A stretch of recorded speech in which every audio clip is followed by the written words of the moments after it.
യേശുവിന്റെ ഏറ്റവും പ്രിയമുള്ളവരെ, റോമ 8:31, ഇതിനെക്കുറിച്ച് നാം എന്ത് പറയും? ദൈവം നമ്മുടെ പക്ഷത്തെങ്കിൽ ആര് നമുക്കെതിരെ നിൽക്കും?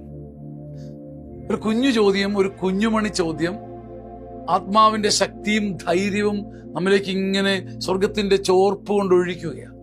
കുഞ്ഞെ, എന്റെ പൊന്നു കുഞ്ഞെ, ദൈവം നിന്റെ പക്ഷത്തുണ്ടെങ്കിൽ ഈ അണ്ടകടാഹം മുഴുവൻ ഇളകി മറിഞ്ഞാലും, മലകൾ ഒന്നൊന്നായി കുന്നിക്കുരു പോലെ നിന്റെ തലയിലേക്ക് നിവദിച്ചാലും വീഴില്ല, പതറില്ല, തകരില്ല, ഉലയില്ല, നീ തലകുനിക്കില്ല. ദൈവം നിന്റെ പക്ഷത്ത് നിൽക്കാൻ നിനക്കെന്ത് ചെയ്യാൻ പറ്റും? ദൈവം നിന്റെ പക്ഷത്തുണ്ടെങ്കിൽ ഒരൊറ്റ മനുഷ്യനും നിയമസംഹിതയ്ക്കും രാജ്യത്തിനും പോലീസിനും ഒന്നും തൊടാൻ പറ്റില്ല. അസ്പർശ്യനായി നീ നിലകൊള്ളും. ദൈവം നിന്റെ പക്ഷത്ത് നിൽക്കാൻ നിനക്കെന്ത് ചെയ്യാനാവും? ദൈവത്തിന്റെ കരുണയുടെ മുമ്പിൽ ഹൃദയം തുറന്നു നിൽക്കുക, കർത്താവിന്റെ വചനത്തോട് ഒട്ടി നിൽക്കുക. ദൈവം നിന്റെ പക്ഷത്തുണ്ടെങ്കിൽ ആര് നിനക്കെതിരെ നിൽക്കും?